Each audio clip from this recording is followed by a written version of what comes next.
The industrial bleach burned the micro-cuts on Amina's knuckles, but the sting was nothing compared to the heat of the crimson wine seeping into the white Carrara marble. Above her, the dynasty ball raged on. It was an ecosystem of unimaginable wealth, a suffocating atmosphere thick with the scent of Maison Francis Courcgian perfume, roasted truffles, and the cold, metallic tang of unearned power. At 63, Amina was effectively invisible. She wore a slate-gray uniform that erased her humanity, her silver-threaded locks pulled back tightly beneath a sterile hairnet. To the billionaires, politicians, and chaebol heirs swarming the Grand Sol Hotel ballroom, she was not a woman. She was a mop, a rag, a mechanism to keep their illusion of perfection spotless.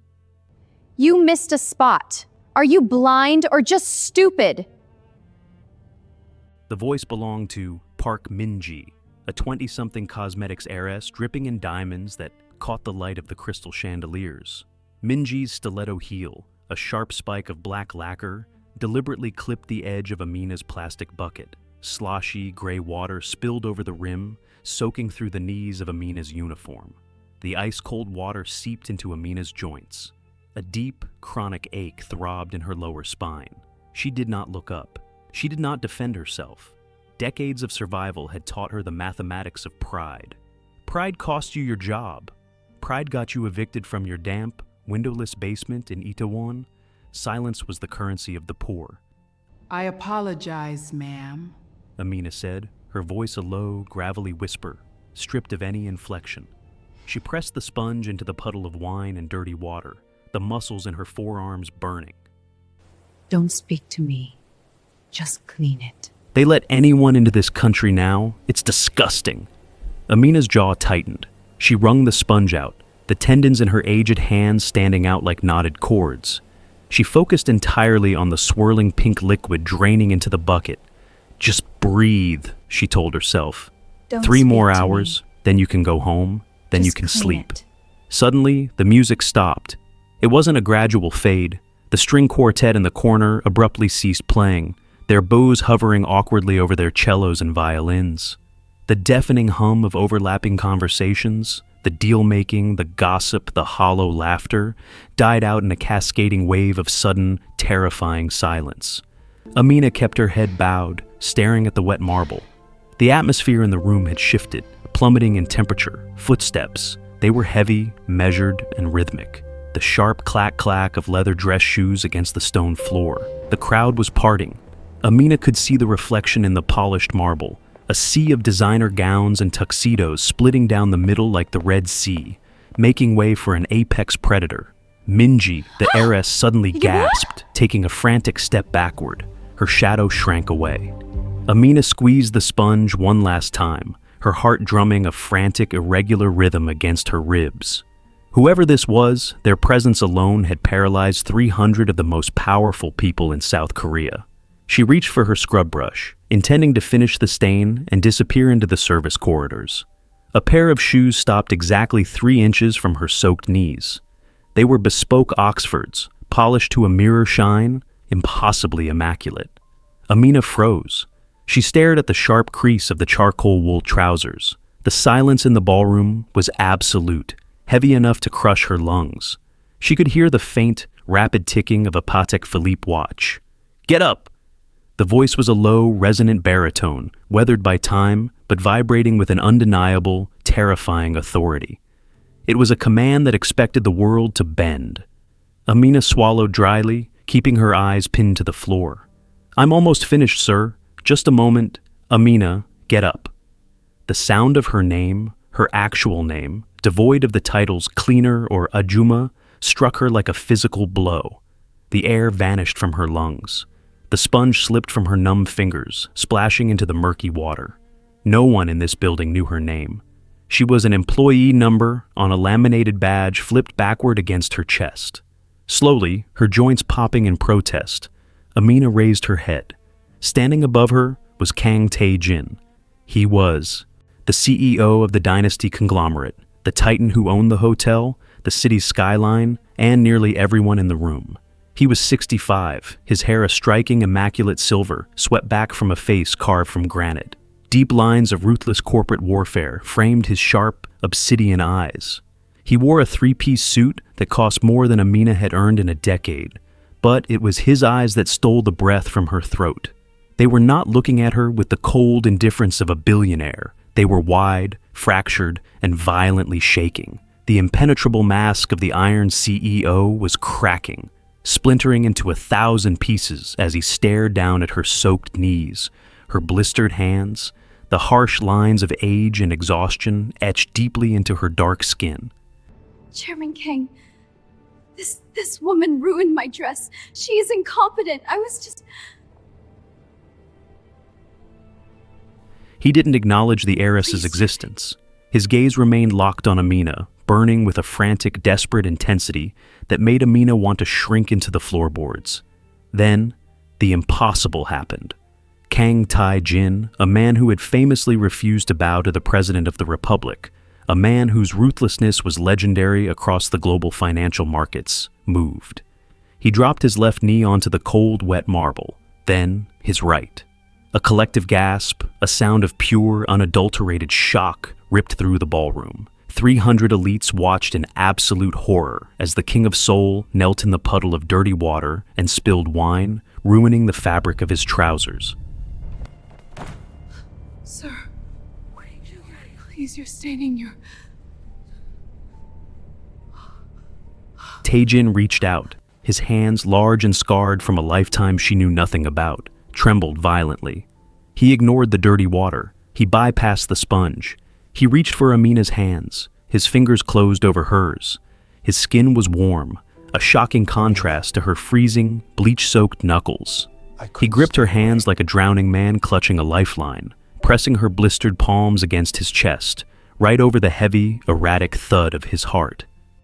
40 years, Tae-jin whispered, his voice cracking, tearing down the middle as a single shining tear broke free and tracked down his weathered cheek. I have searched the earth for 40 years, and you were here, scrubbing my floors. Amina stared into those dark, shattered eyes. A ghost she had buried in the frozen dirt of Chicago 4 decades ago ripped its way out of the grave, sinking its claws directly into her chest. The smell of cheap turpentine, the bitter wind off Lake Michigan, the boy who had promised her the world before vanishing into the night. The ballroom faded. The silence became a ringing roar in her ears. Let go of me. The penthouse suite of the Grand Seoul Hotel smelled of ozone and aged scotch. It was a sterile, climate-controlled fortress suspended 80 floors above the neon veins of the city. Floor-to-ceiling glass offered a panoramic view of a metropolis Tae-jin had conquered, yet the vastness only made the room feel like a gilded cage. Amina stood rigidly near the heavy mahogany doors. She refused to step further onto the Persian rug. Her gray uniform was a dark, damp stain against the immaculate surroundings. Water dripped from the hem of her trousers, sinking into the silk fibers beneath her boots. Tae-jin stood by the window, his back to her. The silence in the room was a living, breathing entity, heavy with 40 years of unspoken grief. He had dismissed his security. He had abandoned his own gala. He had walked her through the service elevators, his hand hovering inches from her spine, shielding her from the flashing eyes of his subordinates. I thought you were dead. His voice was raw, stripped of the baritone authority he used to command boardrooms. He didn't turn around. He was staring at the glass, though Amina knew he was only looking at her reflection. I might as well be, to a man like you. He flinched. The microscopic twitch of his shoulders was the only indication that her words had drawn blood. Slowly, he turned. The silver in his hair caught the ambient light of the city. He looked at her not as a CEO assessing an asset, but as a starving man staring at a feast he was forbidden to touch. Amina. Don't say my name like that, not with that voice. You don't get to use that voice anymore. The pain loop initiated, a cruel, vicious cycle of memory that Amina had spent her entire adult life trying to incinerate. Chicago, 1982. She was 23, a brilliant but broke fine art student working double shifts at a diner. He was 25, a disowned international student who had been cut off by his wealthy Korean family for refusing an arranged marriage. He had walked into her diner out of the snow, half frozen, wearing a coat that was too thin. She had given him free coffee. He had given her a charcoal sketch of her own exhausted face on a napkin. They had built a universe in a 300-square-foot apartment. They shared bowls of cheap ramen, the scent of boiling broth mingling with the sharp chemical odor of her oil paints. He was her anchor. She was his fire. They swore that the poverty didn't matter. They swore that as long as they had the small space between them in the dark, the world could burn. Then came the telegram. His mother was dying in Seoul. He needed to go back, just for a week, to say goodbye. I'll be back before the snow melts. Vote for me, Amina. I swear on my life I will come back. She waited. The snow melted. The spring rains came. The leaves turned brown and died. She sent letters. They were returned unopened. The phone number he gave her was disconnected. Eventually, the rent came due. She had to drop out of art school. She lost the apartment. She lost her 20s, then her 30s, to the grinding, soulless machinery of survival. Hope had been a cancer that slowly ate her from the inside out until there was nothing left but a hardened, impenetrable shell. I wrote to you. Every day. For 3 years. I wrote to the apartment on 43rd Street. I called the diner. The manager said you were gone. No forwarding address. I hired investigators, Amina. They told me you had moved to Paris. They told me you had married. Who told you that? Your father's men? The same men who probably threw my letters into the incinerator?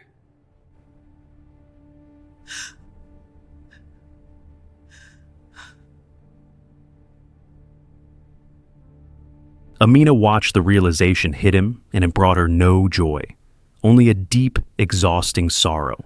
She looked at the bespoke suit, the Rolex, the sprawling empire beneath his feet. You went back to say goodbye to your mother, and your father locked you in. He showed you the crown, and he showed you the door, and you chose the crown, Tae-jin. You chose this. She gestured to the sprawling penthouse. And that's fine. It really is. But don't look at me like I am the ghost that haunts you. You made your bed. It's lined with gold. Sleep in it. You think I chose this?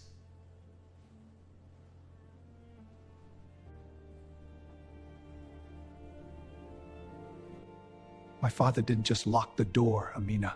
When I tried to leave, when I fought my way to the airport to get back to you, he had me committed. A psychiatric hold at a private facility outside of Busan. 2 years. Amina's breath hitched. The air vanished from the room. Tae-jin lifted his hands, slowly unbuttoning the cuffs of his pristine white shirt. He rolled the left sleeve up to his elbow. They said my obsession with a foreign woman of your status was a symptom of a manic breakdown. They kept me sedated. He turned his wrist over. Thick, raised white scars crisscrossed his forearm, the desperate, brutal marks of a man trying to chew through his own restraints. Amina stared at the scars. The room tilted violently. The smell of the bleach on her own hands suddenly made her nauseous.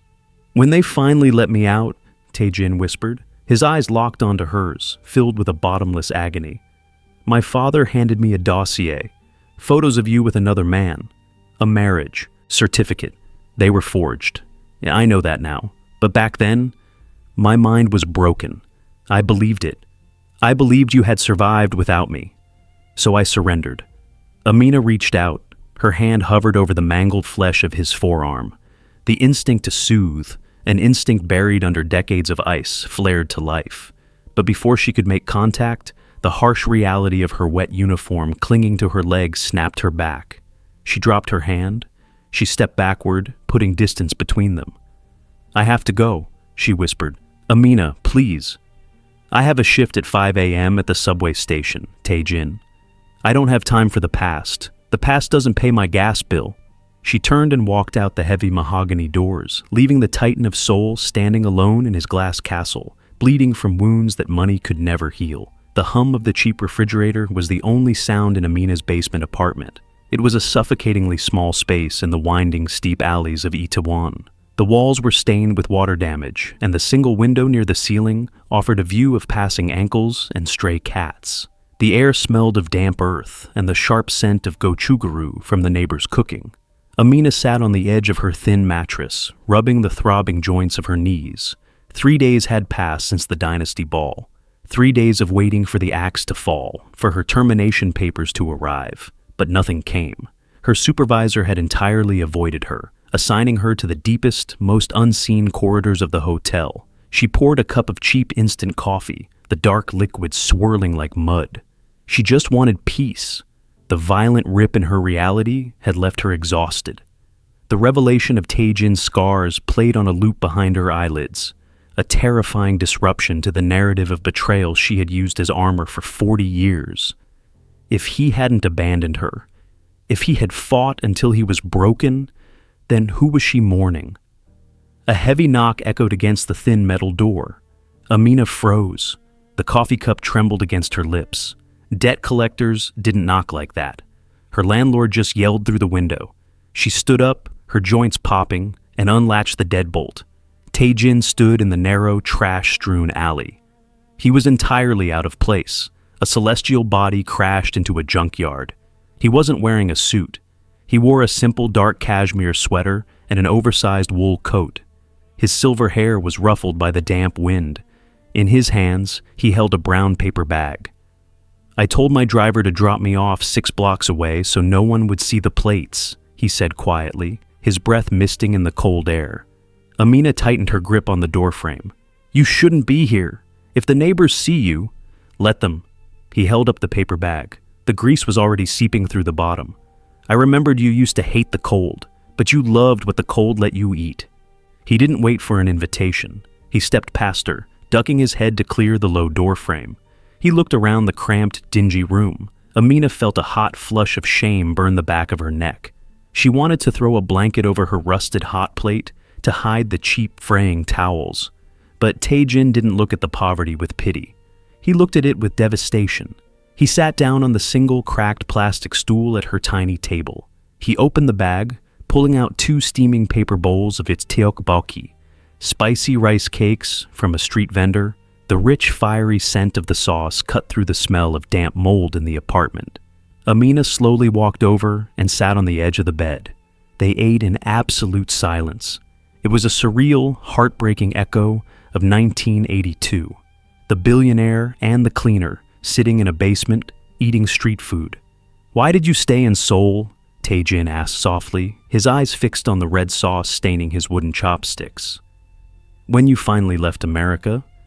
Why here?" Amina swallowed, the spicy food suddenly tasting like ash. "Because it was the only piece of you I had left," she confessed, the truth slipping out before she could lock it down. "I came here 10 years ago. I thought, maybe just breathing the same air, walking the same streets. It was pathetic."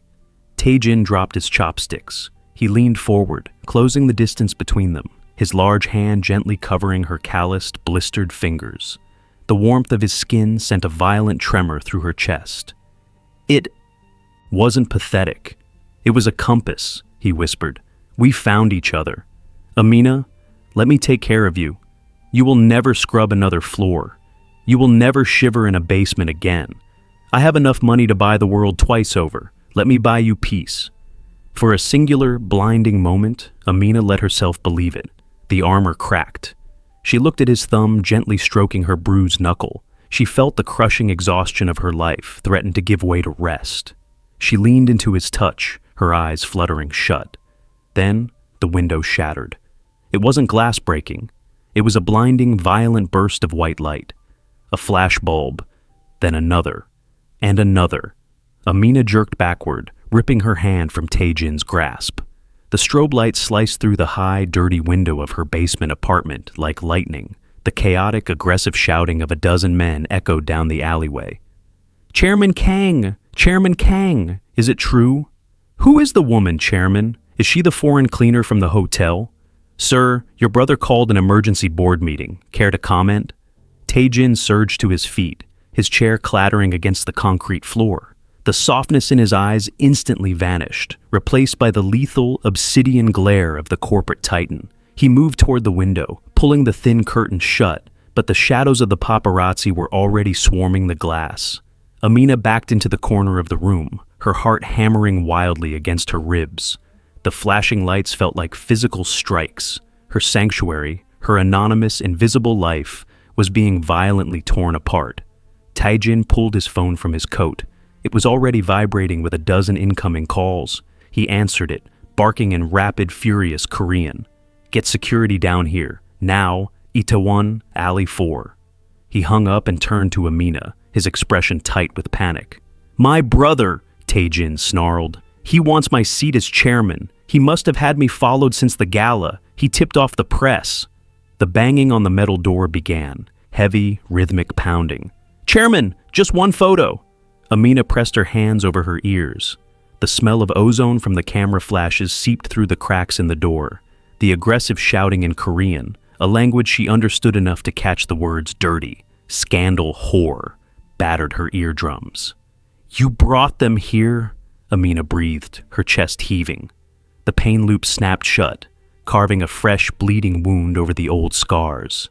"You couldn't just leave me alone. You had to drag me into your light, and now they're going to burn me alive." Tae-jin reached for her. "Amina, I will fix this. I swear."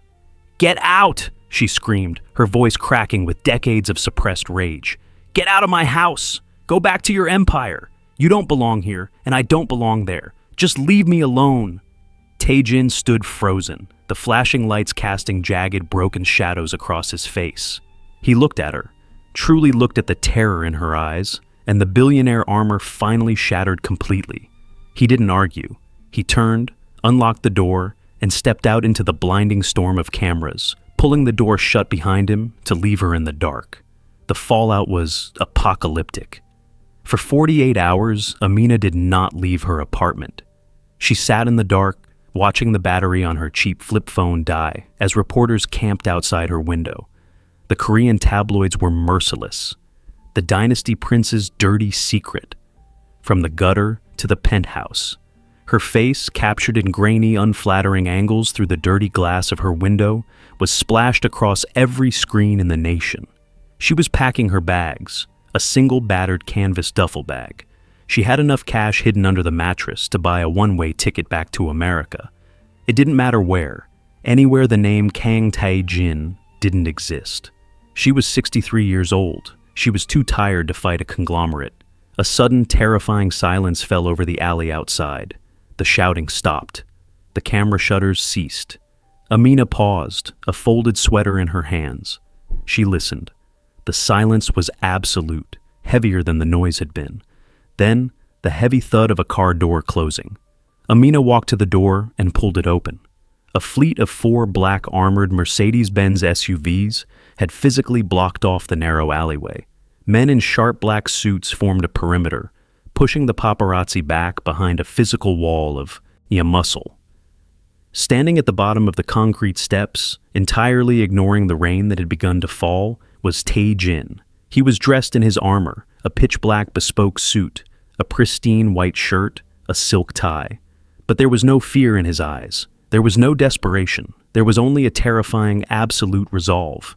"I have a press conference in 20 minutes at the Dynasty Tower," Tae-jin said, his voice carrying effortlessly through the damp air.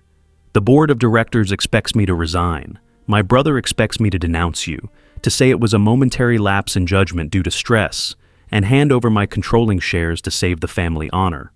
Amina stood in the doorway, clutching her duffel bag. "Then go do it. Save yourself. You did it once before." Tae-jin took a step up. The rain darkened the shoulders of his suit. "I survived without you, Amina.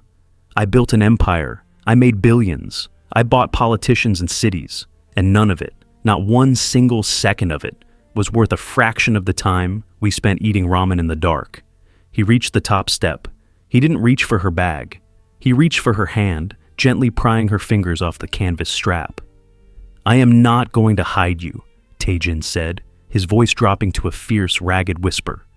"I am not going to put you in a secret penthouse. I am not going to be ashamed. I am going to walk into that room, and I am going to burn my father's legacy to the ground. But I cannot do it if you are not holding my hand." Amina looked at him. She looked past the wrinkles, past the silver hair, past the billionaire title. She saw the 25-year-old boy in the freezing diner, the boy who had sketched her face and promised her the world. The ice that had encased her heart for 40 years, finally, utterly, fractured. She let the duffel bag drop to the floor. 20 minutes later, the grand ballroom of the Dynasty Tower was blinding. Hundreds of reporters, flashbulbs popping like a war zone, screaming questions over the din. At the long table at the front sat the board of directors, their faces masks of pale, aristocratic fury.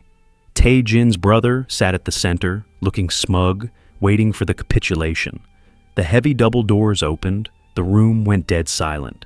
The flashbulbs hesitated. Kang Tae-jin walked down the center aisle, but he was not walking slightly ahead of his entourage, as a chairman should.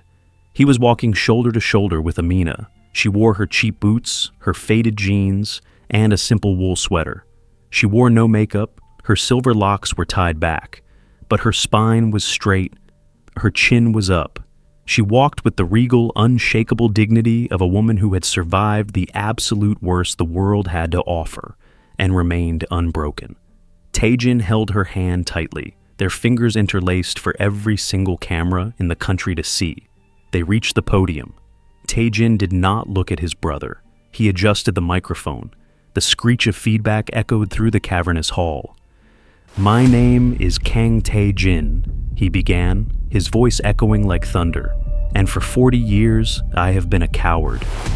The silence in the room was suffocating. Amina felt the heat of the stage lights, but for the first time in her life, she did not want to hide in the shadows. Tae-jin's thumb traced the back of her knuckles. "The board has asked for my resignation due to a scandal," Tae-jin continued, his eyes sweeping the sea of reporters. "There is a scandal, but it is not the woman standing beside me. The scandal is the rot at the core of this conglomerate. The scandal is a family that believes human beings are disposable assets." Tae-jin pulled a thick stack of documents from his inside pocket and dropped them onto the podium. "Effective immediately, I am liquidating my controlling shares of the Dynasty conglomerate. I am transferring 70% of my liquid assets to a new foundation, overseen entirely by myself and my partner." Gasps ripped through the room. His brother shot up from his chair, his face purple with rage. "Tae-jin, you're insane! You can't do this!" Tae-jin ignored him. He turned away from the microphones, away from the screaming reporters, away from the flashing lights. He turned to Amina. The noise of the room faded into white static. The empire was burning around them, billions of dollars evaporating into the ether, 40 years of familial expectations shattering into dust. And Tae-jin looked lighter than he ever had. The lines of exhaustion on his face smoothed out. He lifted Amina's hand to his lips and kissed her scarred, bleach-stained knuckles. "Let's go home," he whispered. Amina smiled, a real, breathless smile that reached her eyes for the first time in a lifetime. "Okay." They walked back down the aisle, the flashes blinding them, the screams of the executives echoing in their wake. But Amina didn't hear them. All she felt was the warmth of his hand, solid and permanent, anchoring her to the earth. The armor was gone. The hiding was over. When you have spent a lifetime carrying the weight of an unkept promise, what does it cost to finally let yourself be loved?